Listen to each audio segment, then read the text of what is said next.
begins Chapter 3 of a new air show. The star of the show, Gene Herschel, in his greatest of all roles. The title of the show, Dr. Christian. The sponsor of the show, the Cheesebro Manufacturing Company, owners of the trademark Vaseline.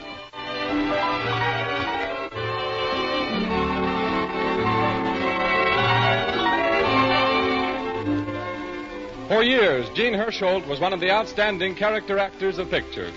Then came the day that he was assigned to the part of the country doctor in the 20th Century Fox production of that name. And Gene Herschel became one of the foremost stars of Hollywood. It gives us great pleasure to be able to bring to you the extraordinary gifts of this great artist in the kind of role that made him famous and that he made famous. As Paul Christian, the Doctor of River's End, Gene Herschel offers you an absorbing half hour of human drama, thrills, laughter, tears, satisfying philosophy. The opening scene of today's story takes place in Dr. Christian's reception room. It is empty now, but presently the door of his private office opens and... Well, I suppose I'm silly, Dr. Christian, but I just got to wondering. Of course, it can't be anything much. I'm really not sick. Well, we won't worry about it. I've sent Judy to the drugstore to get you some medicine. Oh, I could have picked it up on my way home. Oh, that's all right. Judy wasn't busy. Sit down, Mrs. Tanzy. How's the rest of the family been? Just fine, Doctor. Ethel's married now, you know. Yes, so I heard. Seen her husband living here in Riversend? Yes, they're staying with us until Wilmer gets something to do. Jobs are pretty scarce now. I guess that's right. How's Bud? I haven't seen him since last summer when I set his arm. He's fine, too. He's coming after me in the car. Oh, and he's going on the radio. Oh, he is? Well. Mm-hmm. Him and Al Perry. Bud's going to play the piano and Al's going to play the guitar. They're driving to the city next week to have a... now, what did Bill call it? Oh, an audition. Let's see. If I remember right, Ethel is a musician, too, isn't she? Ethel's got a real nice voice. Oh, here's Judy. Sorry I've been so slow, but Roy Davis was out and didn't come back till 5 o'clock. And he was the only one to fill the prescription. My gracious, is it 5 o'clock? A little after, according to my watch. Well, Bud said he'd be here with the car by 4:30. Well, I guess I'd better not wait if I'm going to have supper ready for Pat. Goodbye, Dr. Christian. Goodbye. Did you ask for the medicine or the bottle? Goodbye, Mrs. Tanzy. Say, Judy, I've been trying to think. Who did Ethel Tanzy marry? Oh, a fellow by the name of Wilmer Grove. From around here? No. She met him when she was going to business college in the city. He taught public speaking or something. He's an elocutionist. Pat Tanzy's boy is a pianist, and his daughter is a vocalist, and his son-in-law is an elocutionist. Now, I'll bet Pat's a pessimist. Gee, Doc, I thought maybe your office would be closed. Hey, where's Mom? Your mother just left, Bud. She expected you at 4:30. Yeah, I went to watch football practice after school and didn't stop to realize how late it was getting. She'd only waited a few minutes. She did wait, a half an hour. But I forgot. Oh, I know. I feel like a heel not showing up. You shouldn't let your mother walk home. But, gee, I dare say that she'll forgive you, Bud. It's a way mothers have. Only after this, you'd better remember. The day might come when you wouldn't forgive yourself. Oh, Doc, I'd do anything for Mom. You know I would. Well, then the time to do it is right now, while you still have a chance. Doc, there isn't anything the matter with Mom, is there? She isn't sick, is she? Who said she was sick? Does she have to be sick before you'll drive her home in the car? No, of course not. Only I wasn't late on purpose. Oh, I know you weren't, Bud. But you must stop and think that your mother isn't as young as she used to be or strong. If there's anything you can do, no matter how small, to make it easier for her, you ought to do it. All right, Doc. Oh, say, we're giving her a party. So? Yeah, on her birthday. Why don't you and Judy come? Oh, I'd be glad to, Bud. When is it? Next Wednesday night, for supper. Oh, but Wednesday night's the night before Thanksgiving. I ought to be home. Yeah, I know it, but, well, if we put the party off, it wouldn't be on her birthday, and we're giving it specially for her. Doc, you can make it, can't you? Oh, sure. I can be there. For a little while anyway. Swell. Oh, and keep it under your hat. We want to surprise her. Well, so long. Goodbye, Bud. And don't forget, it's next Wednesday. All right. It's nice Mrs. Tanzy's birthday comes Thanksgiving week, isn't it? Gives the family an added blessing to be thankful for. Yes, only sometimes we don't know they are blessings until we lose them.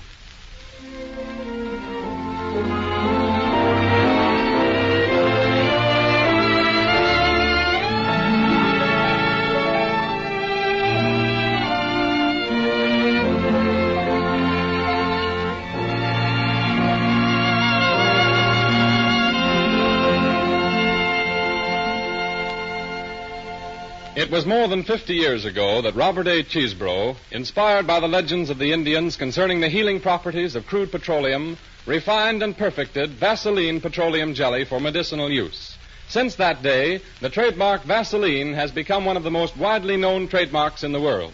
Physicians use Vaseline jelly as a base for many prescriptions. Hospitals and clinics use it daily in the care of patients, and in the home, it is an established treatment for first aid minor emergencies such as cuts, burns, and scalds. For only 10 cents a jar, this widely useful product is available everywhere. It can truly be called a blessing to humanity.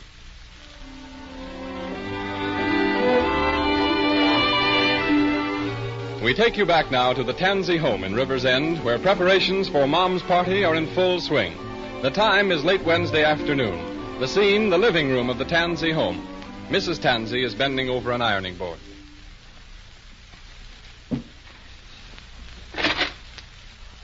Bud, don't slam doors that way.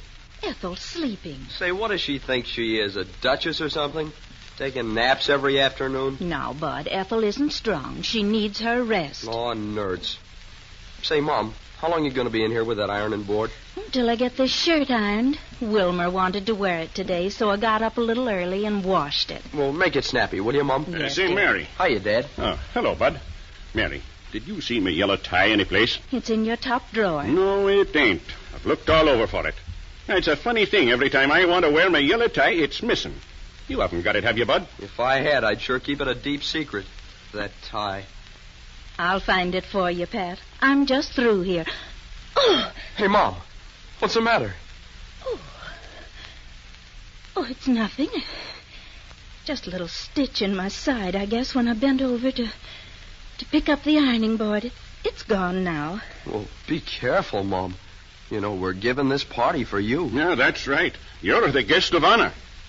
And you won't forget my tie, will you? I'll look for it as soon as I put this ironing board away. Hey, Dad, you ought to hear the new opening me and Al Perry's worked out for our radio program. Hey, get a load of this. Presenting Al Perry and Bud Tanzy, those Rivers End hillbillies. We'll be coming up the river when we come. We'll be coming up the river when we come. We'll be coming up the river. We'll be coming up the river. We'll be coming up the river when we come. Bud, will you stop that racket? Well, look who's talking. If it ain't the Duchess. Oh, we come to entertain you when we come. Oh, Dad, make him Oh, stop. no, Ethel. Bud has a right to sing. Well, if you call that singing, it's horrible. Where's Mother? She just went to the kitchen to tend to dinner. Oh, say, Bud, you better find out if she wants anything at the grocery. Oh, can't Wilmer go? I want to practice our radio program. You go yourself. Wilmer's busy working on his stamp collection. Working is good. Well, you'd be a lot better off if you take up something like that instead of this silly hillbilly business. As soon as Wilmer gets a stamp from Stockholm, he'll have his first book all filled. Go on, Bud. Find out what Mother wants at the grocery. Hey, wait a minute. How's this? Oh, Wilmer sticks stamps with the greatest of these. Has freak stamps and Greek stamps and funny Chinese. Oh, Bud. And stamps from Bombay and the New Hebrides. But he's stuck for a stamp from Stockholm. Bum, bum. Good evening. Good evening, everyone. Hello, Wilmer. Did I hear music? No. I'm very fond of music. It steals into all your moods, in your gayer moments, in your sorrows, in your joys. In your head. In your... No. Look, now while we're all here, let's call Mother in and... wait a minute. Well, hello, Doc. Hello, Dr. Glad to see you. Say, hadn't we better quiet down a little? If this is a surprise party, why... Yeah, the surprise is out. You couldn't keep a thing like this from Mary. She's too sharp. And besides, we had to tell her so she could cook the dinner. Oh, she's cooking the dinner. Sure. Yeah, Doc. And we're giving her a party that is a party. Why, we've invited about everybody in town. Yeah, there's nothing small about us. I see. Oh, and you're just in time, Dr. Christian. We're going to call her out of the kitchen now and give her her present. Aren't you afraid that'll interfere with her having dinner on time? Oh, she can go right back. Mary. Oh, Mary. Everybody ready now. Here she comes. Happy birthday. Happy Happy birthday birthday. to the dearest and sweetest mother in the world. And to the best wife I ever had. I'd like to offer my congratulations. Oh, hello, Dr. Christian. Thank you. Here, Mom. This is for you. Oh, Bud. What is it? It's a present from all of us. Go on, open it, Mother. A vacuum cleaner. Oh, you shouldn't have bought anything so expensive. And I'd like to know why. Huh, the thing isn't good enough for you. It ought to be gold-plated and set with diamonds. It's a very practical gift, Mother. Yeah, Mom. It'll be a lot easier than sweeping with a broom. Oh, it's lovely. I have a little present for you, too, Mrs. Tanzy. But it isn't very practical. Oh, thank you, Dr. Christian. I don't know why people are so good to me. I just don't. I'll tell you why, Mom. Come on, everybody, join in. And it's for the million things she gave me. Oh, it's only that she's growing old. T is for the tears she shed to save me. H is for a heart as pure as gold. E is for Mom! Mother! Why, she's fainted. Mary, darling. Get back, will you? Or bring a glass of water, someone. And hurry. Oh, Mother. Doc, what is it? What's happened? I don't know yet. Where's that water? Here it is, Doc. There. I think she feels a little better. Oh, Mother, tell me, what's the matter? Oh, it must have been the excitement. Everything went black. Just take it easy, Mrs. Tanzy. Pat, help me take her upstairs. All right, Doc. We've got to get her to bed right away. Oh, no. I've got to get back to the kitchen. I'll be all right. The company will be coming in a minute, and There's not going to be any company. Come on, Pat. And the rest of you wait here.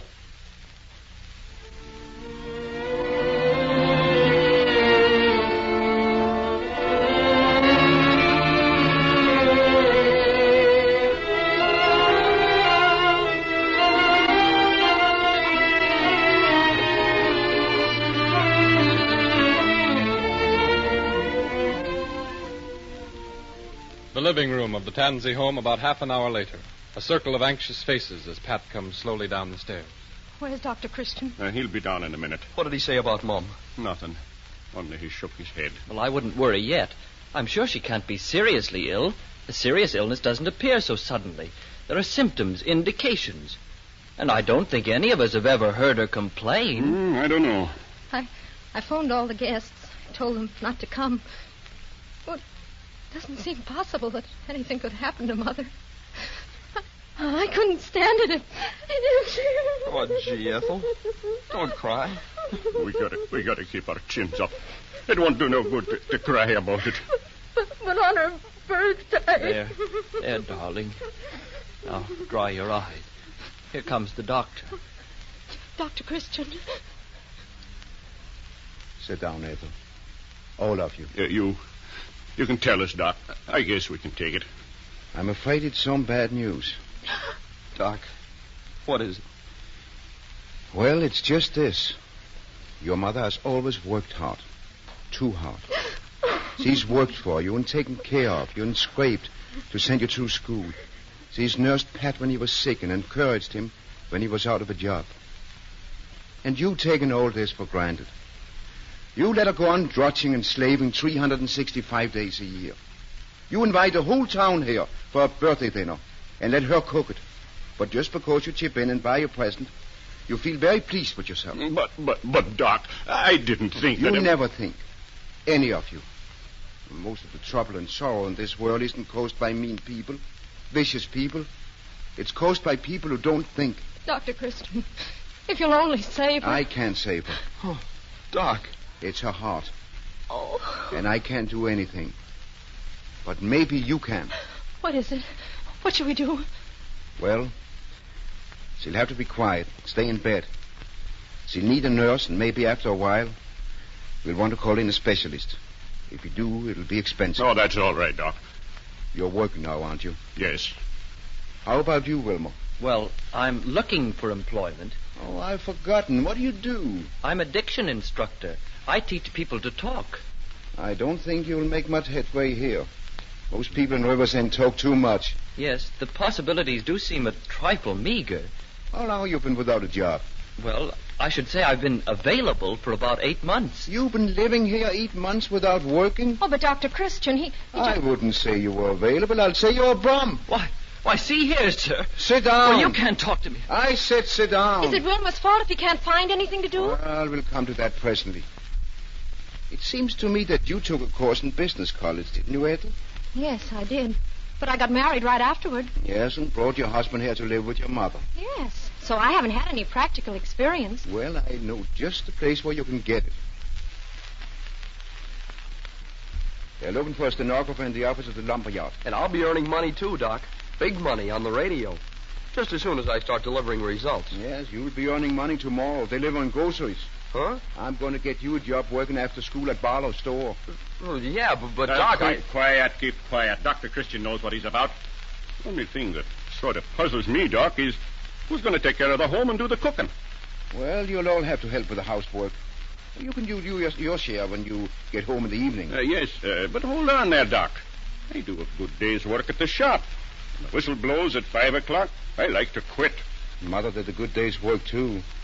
Only for her, there wasn't any whistle. All right, Doc. I'm game. I'll do my share.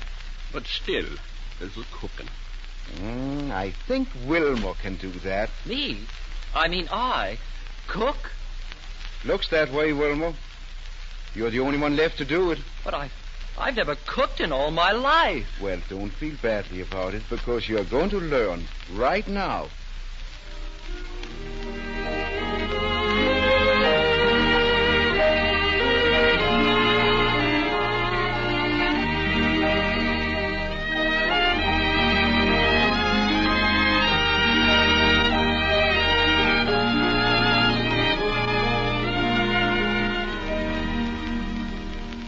It's a good thing Mrs. Tanzy always keeps that jar of Vaseline jelly on the shelf over the kitchen sink. For in the next 2 weeks, Wilmer had great need of it to soothe the daily burns and scalds he acquired in the heat of unaccustomed battling with the cook stove. The next scene of our story takes place 2 weeks later in that same kitchen. Oh, well, I got the front room clean. Oh, me back. When will supper be ready? In about 10 minutes. You still have time to finish putting that shelf paper on the pantry shelves. I haven't had a decent meal in this house. Well, you're lucky to get any. Don't see why that nurse couldn't do a bit of cooking for us. As long as she has to fix up a tray for Mother. She says she isn't hired to cook for the whole family. Look out, Bud. What are you doing? Well, what's the matter? What's the matter? Look at your feet. Tracking mud all over this kitchen floor. Do you think I haven't anything to do but clean up after you? No, I didn't know my feet were muddy. I worked my fingers to the bone, and then you... Okay. I'll get a rag and wipe it up. Wait, don't take that. It's my best tea towel. Take that one over there. Well, where's Ethel? Didn't you stop for her? Yeah, but they're pretty busy over at the lumberyard. She'll be late. There. Does the floor look all right now? It'll do. I'm going up and see Mom. Come in. I didn't see any light in the front room, so I came around to the back. Hello, Doc. Have you had supper? Yes, I've just come from supper. Why, I had black bean soup and a nice, thick, juicy steak, French fried potato. Oh. What have we got, Elmer? Boiled mutton. What, again? Well, it's very nourishing, Pat. But I'm tired of boiled mutton. That's all he ever gives us. Don't you know any other way of cooking mutton besides boiling it? If boiling is good enough for me, it's good enough for you. I sweep and clean and dust until I'm worn out. And I sit down every night to a supper of boiled mutton. Now, Pat. If you don't like it, get your own meal. And don't think I couldn't. Now, you act like there was some trick to cooking. I've seen Mother get up a meal in 20 minutes. Now, I'm asking you, Doc. Could a man eat anything like this? Don't touch that. It's hot. Oh. Look what you've done. Upset it. Now none of us will have any dinner. Oh. No, it wasn't my fault. It was your fault. Why don't you keep out of the kitchen? Are you trying to order me out of the kitchen in my own house? Now, please. Oh, if Mother were only here to cook us a meal again. Just one meal. You'd better get someone to cook it, because I'm through. Now, don't tell me that 4 grown people can't take care of this house without quarreling. From now on, it's 3 people. You can count me out. They need men at the lumberyard, and I'm going over there in the morning and get me a job. Wilma, if you leave the kitchen, you'll all starve. Well, let Ethel cook. time she learned something about housekeeping anyway. Her mother's babied her ever since she was a little girl. She's never turned her hand to anything. No, hold on. And that goes for you, too. You're the biggest baby of the lot. You can't even dress yourself. Where's my overcoat? What became of my tie? And if anyone suggests you do a little work around the place, you will let out a roar like a steam engine. Wilma, you shouldn't talk like that. Well, it's the truth. Oh, yeah? And what about you? What did you ever do to earn your board and keep? Collected postage stamps. At least Ethel works and helps to support the family. All right. Then we'll trade places. I'll help support the family, and Ethel can run the house. If she or anyone else thinks it's easy, just try it for a while. When Mother was well, we didn't appreciate what a cinch we had. Wilma, I think you are beginning to see the dawn of a great light.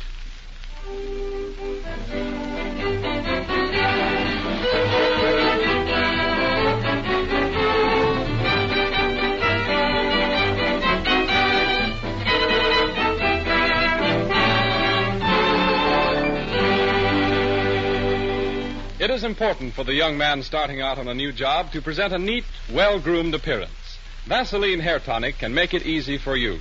Simply apply a very few drops and brush the hair into place. You'll find this quick application gives luster to the hair and keeps it orderly and neat for the day. But for lasting hair health, you should do more than this. Once a week at least, massage your scalp with Vaseline Hair Tonic. Give it a good brisk workout till the scalp is pink with exercise.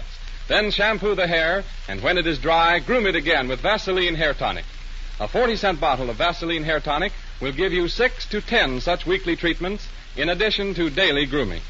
Just a few cents a week is not much to ask you to spend for both hair health and essential good grooming, is it? Vaseline Hair Tonic in handy-shaped bottles is for sale at all drugstores.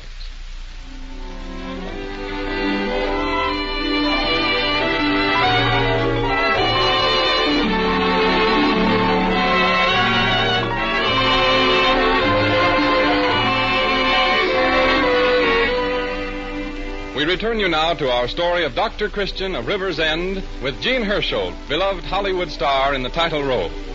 1 month has passed since Wilmer Grove stalked out of the kitchen of his mother-in-law's home and got a man-sized job in the lumber yard. And Dr. Christian has decided to look in again on the Tanzy home to see how things are going.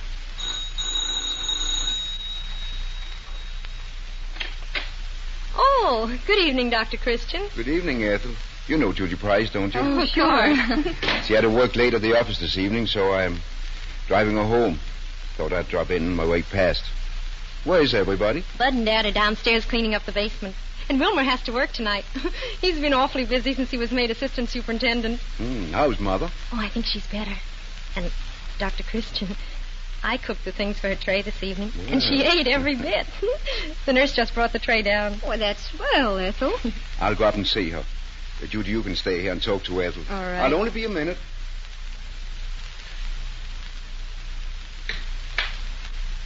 Well, how are we this evening?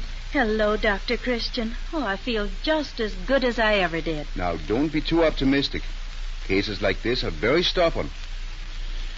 I hear you're eating regularly. I always ate regularly. Well, maybe I've had you mixed up with someone else. And since Ethel has been cooking, oh, you know, Doctor, she's turned out to be a real good cook. Oh, that's one thing she doesn't get from Pat's side of the family. Any pains in your back? No. How's your headache? I never had a headache. Well, you're the only one in this house who hasn't. I don't think there's anything wrong with me at all. There's lots of things wrong with you. I saw this coming on a long time ago, and you should have seen it too. But you didn't do anything about it. You just let it go on until it got worse and worse. Well, in a way, you are yourself to blame. Oh, but Dr. Christian... Well, you're too easygoing. That's wrong. You're too kind, and that's wrong. You let the whole family walk all over you. Why, Doctor, you don't know what you're saying. They're the kindest children in the whole world. Well, they're too good to me. They're always bringing some little present or sending me a card on Mother's Day or... Yes, I've noticed that lots of people who never miss sending a greeting card seldom get around to doing anything else, such as helping with the dishes. But I don't mind doing little chores like that, and it isn't as if the children wouldn't do them. Oh, they don't stop to think. No, all they do is stop. They're just thoughtless. They're lazy. That's the plain truth, Mrs. Tanzy. lazy. Why, it's easier to let mother do it. Oh, no. Well, a mother's love for her children is a wonderful thing. But it isn't all there is to a woman's life. And you let your children take everything else away from you. So you're just a sort of a handy machine called mother. A machine that once a year they send a pretty postcard to. I don't like to contradict you, Dr. Christian. Oh, but you're mistaken. Well, trying to convince a mother of the faults of her children is about as practical as trying to break down a stone wall by shouting at it. Well, I'll be back the day after tomorrow, and I want to find you taking it easy. Good night, Mrs. Tanzy. Good night, Doctor. And you take 4 eggs, then separate them. You know, the whites from the yolks. Mm-hmm. And then you whisk up the whites, and you fold in the sugar. What are you two so interested in? Oh, Ethel's telling me how to make a cake. It's one of Mother's favorite recipes. Oh, how is she, Doctor? Well, things seem to be going very nicely now. But we've got to watch out for a relapse. Come along, Judy. Sorry to keep you waiting. Oh, that's all right. Goodbye, Ethel. Goodbye. Bye, Ethel. Well, I hope I can get the car started. This cold weather. Remind me tomorrow, Judy, to have the oil changed. All right.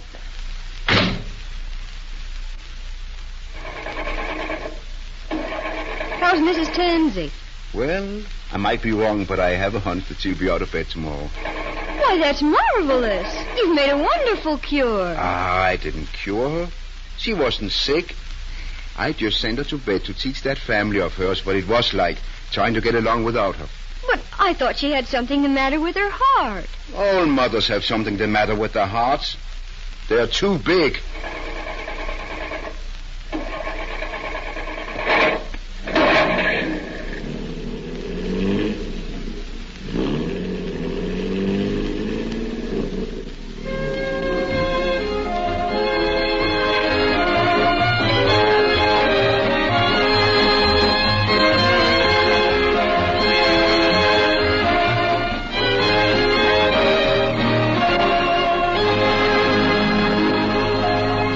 And so we take leave of Jean Hersholt in Dr. Christian, the chronicle of the life and good works of the Doctor of River's End, presented each Sunday afternoon at this hour with the compliments of the makers of Vaseline products.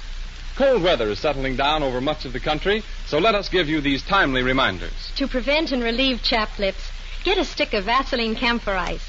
1 10-cent stick will last you for months and keep the lips smooth and soft in the coldest weather. When you think you have a cold coming on, place a little Vaseline jelly in the nostrils to soothe the inflamed membranes and make breathing easier. The tube is handiest for this purpose. If you have to stand on your feet a lot like I do, a Vaseline jelly massage at night will make your feet feel real good. Seems to ease the ache right out of them. You try it and see if you don't thank me for the suggestion. When you purchase Vaseline products, be sure to look for the trademark Vaseline on the package. If you don't see it, you are not getting the genuine article. Prices mentioned on this program apply only in the United States.